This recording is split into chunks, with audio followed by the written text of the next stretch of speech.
All right, today guys, we are pulling honey.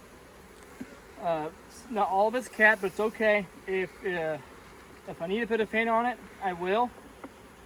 But I took out a whole frame yesterday, and most of it was not capped. And I tested it in my refractometer, and we're at 17.5%, and we're in good shape right there.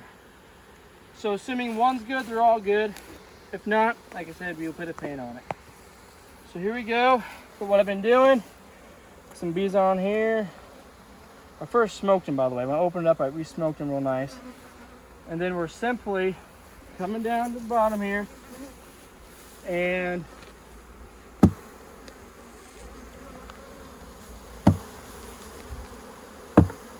getting most of the bees off. If you want to do the shake test, you can. A shake test to make sure the honey's thick enough. Tip the honey on the side that's not capped. Shake it. There's a couple of drops, but we're going to be all right. It's not like a bunch of it came out. So then we got a brush here. We'll sweep off any last couple bees that were decided not to leave the frame. And we have a box that, well, is sealed from the top, not from the bottom, but I'm not worried about that.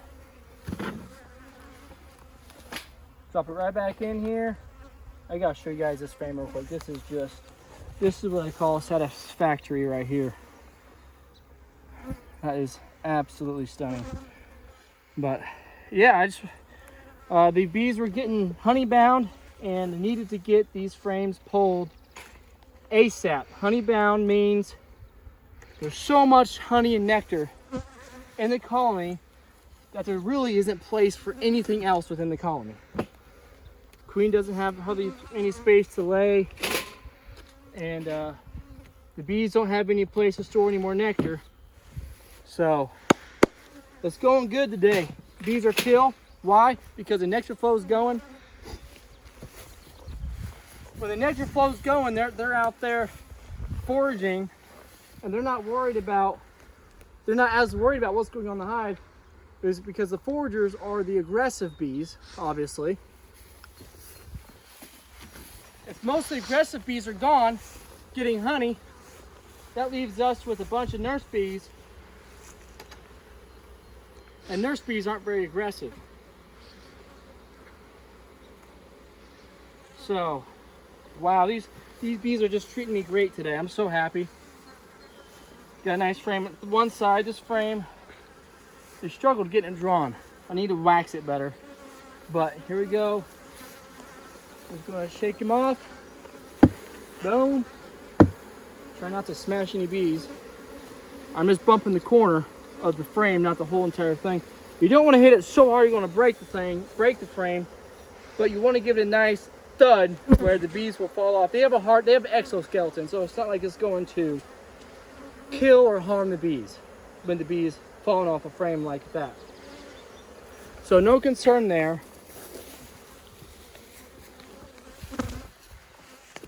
I mean, obviously, I'm not saying the bees are going to be happy to be slung down onto the pallet of wood, but I mean, it's definitely not going to hurt them. So, here he goes again. Sweep, sweep. Just get the last few bees out. Give a shout out to Thomas Kennedy today. He's out here helping me in the field. We are getting the frames out of here. We got 2 hives to do, so let's see. Make sure I leave my hive tool for my brush.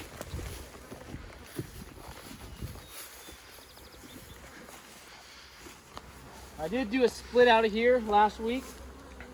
Took out 2 splits, about 6 frames.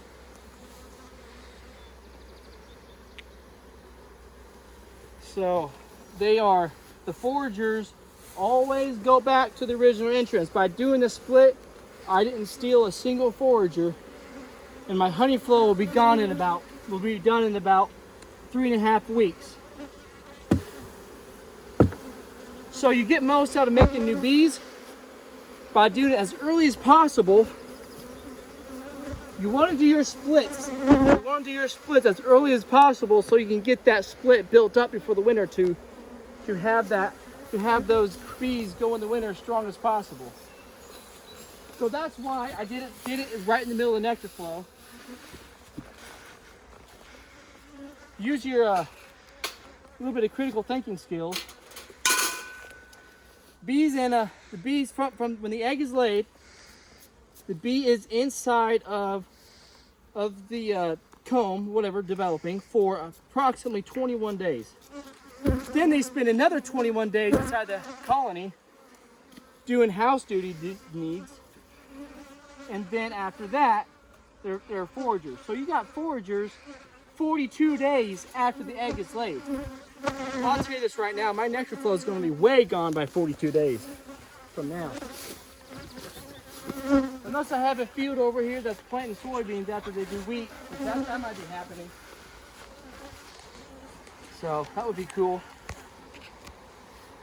So, anyways, this is what we're doing today. We got this hive, and then we have this hive right here, which we are in the middle of requeening. Go ahead and watch my video on how to requeen the safest way possible. My original queen's up here, and my virgin queen's down here. They accepted her down in this box, and she's old. She's my original, so she needs to be requeened before winter. But that's a good insurance policy, so that you don't kill your mated queen right away.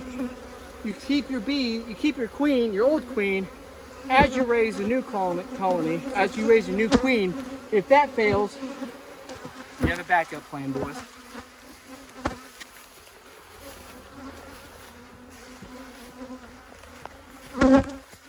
All right, we're doing good.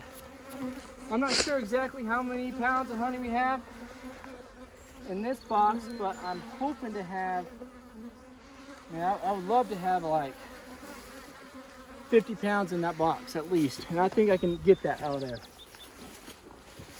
All right, I already have one frame I harvested yesterday. I didn't harvest, but I brought it in, like I said at the beginning of the video. I brought it in the house to make sure it was reading good. All right, so we're gonna take this box off. If I had my hive tool, I think that would help. I left it over there. And like I said, they're honey bound, and we still have at least 3 or 4 weeks of honey flow. And I don't have the resources to keep giving them more boxes and more brood. So I gotta hurry up, pull the honey off. I gotta pull the honey off and then harvest the honey and give the box right back to them. And everything else below the third box, I'm sorry, will be theirs for the winter. So here we go. Okay.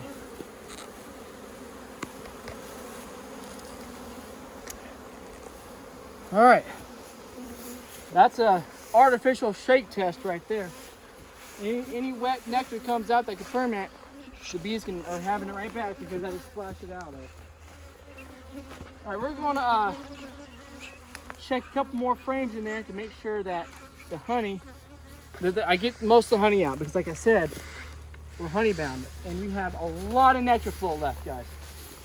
We had soybeans. I get my honey flow from soybeans. I had one field. This got planted early spring, one of the first fields I saw planted. And the field across from it got planted so late, which worked out good for me because I have a continuous nectar flow.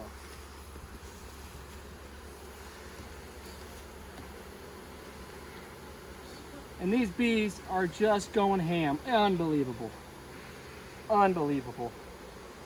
Just insane. I had so much honey, guys. That is just, it keeps on coming. They've got, all these bees will be happy to go right back inside the bee box. We're gonna check one more frame and then I'll see you in the house. Oh my goodness, so we got some wonky comb. I hate wonky comb. I hate when bees do this, it makes a mess. But Thomas will enjoy eating that. There's some nice fresh nectar in there. We're gonna rip this out. This is gonna be absolutely, unbelievably delicious. Let me go get my hive tool and cut that. Look at that. Okay. I'm gonna lean this over here.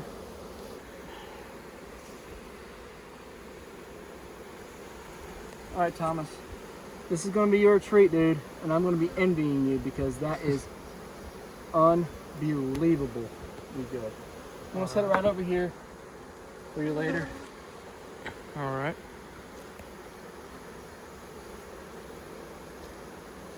Is this pretty dry? Has some in it. So there's some pretty wet nectar in there, guys. That's some fresh nectar. We're not pulling this. All right, guys, we're back at the house, and we started already extracting. Obviously, here's some of my cappings that I've been taking out the cappings with this fork. That's what I like to use. There's different ways to do it, and everyone can use whatever they want. No, it doesn't matter at all. So I just want to talk to you guys a little bit. Is uncapped honey okay to use? Well, it depends. What's the moisture content? And I strongly suggest to get a refractometer. Here's a refractometer. It tests the moisture and the sugar content. It's really cheap on Amazon. I think I got this for like 23 bucks. And it simply has a brick scale in the middle and the water percentage on the right. So we're going to test this, okay? We're going to see what the moisture content is in this honey. If it's really if the moisture's too high, above about 18.5, 18-ish, then it needs a fan. Needs to be put on longer.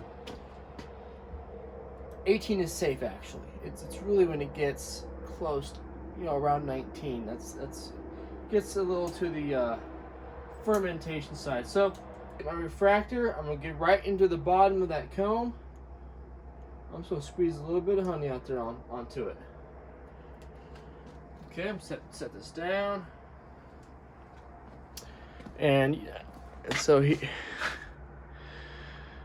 So we see at the end there, we're just going to get your finger and you're going to kind of evenly distribute it. That's a lot on there. You don't even need that much. And you want to give it a nice little press. You don't want it oozing out all the sides. So what we got? We're like right at the 17.5 range, which is perfect. Let's see if we can get you in here. There we go.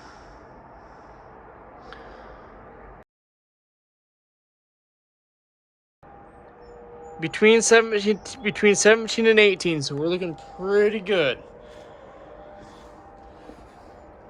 guys, if bees don't have to cap honey, then you're saving honey. You realize how much wax and time and energy it takes bees to cap honey? Obviously they do it,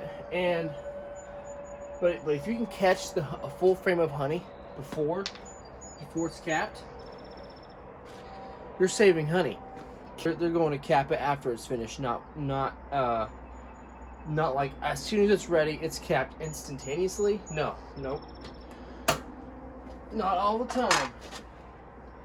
But I strongly suggest you have to either do you have to use a refractometer to make sure you're in good shape. So, obviously we got some capping over here. We got some capping over here. And don't get me wrong, guys. Most of my frames are fully capped or extremely capped. Let me show you this frame real quick. Get you this frame. Next frame I have.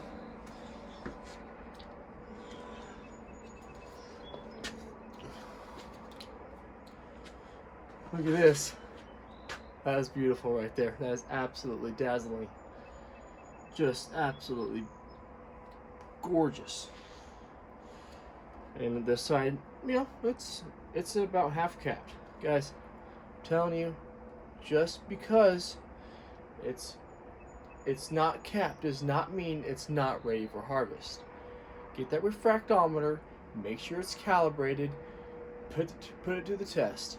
If it's not quite ready, if you pull one of these frames and it's not quite ready, it's not that big of a deal. Don't freak out. All you need to do is keep these frames that are not ready. Not this one. This one I'm sure is ready. But put it in the box. Put a box fan on top of it. Let it breathe through the bottom. Put a rock underneath the box, something so that the fan can flow, the air can flow. And as the fan, it'll within a day or two, it'll pull that moisture content down to stable conditions. So, you know, there's a little bit of debate where it can be, but anything above definitely 19 is fermentation level, and it'll blow your lid off. Yeah, you'll have some nice honey rum. It's good stuff. People say I've never tried it and don't plan on it, but hey, let's get extracting. I'm gonna scrape off this frame, guys. I do want to add that there were 2 frames. Not a single cell was capped. The frame seemed heavy. The honey seemed thick. Guess what? When I took it back to the house, it was reading 17.5 moisture content. Honey flow is still popping off. It is July 15th today. My honey flow really took off about June 20th. So we've been just, you know, really going crazy on the honey flow for about 3 weeks. So with this fort, we are, I don't know what you want to call it exactly, but we're scraping the very surface of the caps. I do not want to destroy as much comb as possible. The thing is, these bees need these frames right back because they need to fill it right back with honey. I will put these frames back in the colony, and within a week, I bet you every single frame will have nectar in it. That is, I bet you within 3 days, all the comb will be clean, and half of it will be full of nectar. All right, I want to have a fair comparison. This is the frame I just showed you, and that was completely capped. I already started uncapping it to extract it. I was just thinking, if I'm going to show you a frame that's not capped in my refractometer, let's be fair. Let's take it right into. Let's take this refractor right into some fully capped honey and see what the reading is in comparison. All right, I'm gonna just go right in the middle of the cap. This whole frame was capped, every single last cell. All right, and so let's go right in the middle. Let's take a little bit of honey. All right, now we're gonna set this frame down the side. Okay. Let's get the honey spread through here. Let's get the couple cappings off. All right, yeah, guys, we do have a lower moisture content, but 18 is still safe. 17.5, or 18 is still safe. It's on the little higher end, but I'll tell you this for fact. Last year, I harvested it, and it all read about 17.5, and no issues whatsoever. All right, guys, it's a 3-frame chamber extractor. We got it all uncapped. We're gonna throw the honey out, spin it out. You know, it's not tiring for your arm. I mean, it's just not. I mean, it spins so easily. It's effortlessly spinning. There's no way I'm going to get tired. The bearings on these extractors are silky smooth. Like I said, I was out here at 5:30. I'm trying to get all these frames extracted and get all these frames back in the box. And I got to get this whole area sprayed off, cleaned off, and I'll probably spray the whole area with some bug repellents because you don't want a bunch of bees over here. So just like that, guys, we are extracting some frames at the bottom. We're so full that we're sweeping the rack is grabbing the honey on the frame. So we have a lot of honey in here. This is probably about, I don't know, it's hard to tell, but you can't keep spinning it until we get the honey out. So I'm going to show you how I get the honey out of here and get it into a bucket for storage, and get all the remaining wax specks out of the honey to have it nice crystal clear. This I did it last year, guys. I did this, and literally the honey was crystal clear. It was beautiful. So we're going to do this again. So with these extractors, it has a little we call it a butterfly thread, or I forget what they call these. But you just unscrew it, and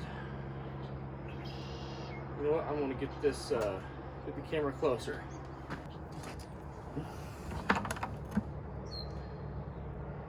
Sometimes. All right, as the honey comes out,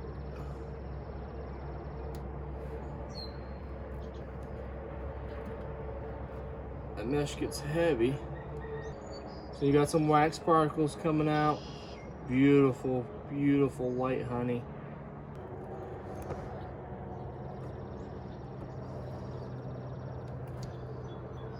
Alrighty. Honey's coming out good, and it's looking nice and clear. All right, let's weigh the honey. Let's see how much honey we got from my mother colony and the daughter colony over the course of one harvest. Okay, this is the first bucket, and here's the second bucket. It's about half full. All right, we got a total of 93 pounds of honey, and minus the weight of the buckets, probably 90 pounds of honey. So not too bad. We're averaging 45 pounds per 2 boxes, so that's good. It's pretty awesome. One harvest, we should get 2 of these. Is why they, never mind.